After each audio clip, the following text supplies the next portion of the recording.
Welcome back, everybody. Today I'm going to teach you how to check saved locations in Google Maps.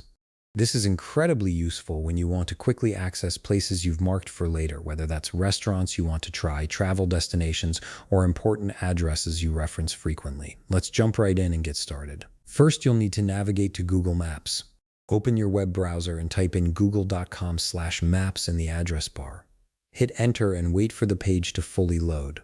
Once you're on the main Google Maps interface, you should see the familiar map view with the search bar at the top.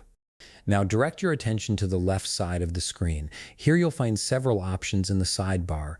Look for and click on the option labeled Saved. This is where Google Maps stores all the locations you've bookmarked over time, organizing them into different categories for easy access. After clicking Saved, you'll notice the sidebar expands to show you different categories for your lists. These might include sections like Favorites, Want to Go, Starred Places, and other custom lists you may have created.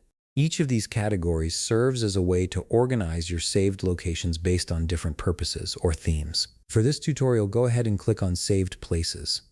This particular section contains all the locations you've actively saved to your Google Maps account. It's essentially your master list of bookmarked places. Once you click on Saved Places, the screen will populate with all the saved locations you've accumulated in your Google Maps. You'll see them listed out clearly, giving you a comprehensive view of everywhere you've marked as important or interesting. As you browse through your saved places, take a look at the map itself. You'll notice that Google Maps displays red pins on the map, indicating each and all of your saved locations visually. This makes it incredibly easy to see at a glance where all your saved spots are geographically located and how they relate to each other spatially. And that's it. You've successfully accessed and viewed all your saved locations in Google Maps. If you found this video helpful, please leave a like, subscribe, and see you in the next video.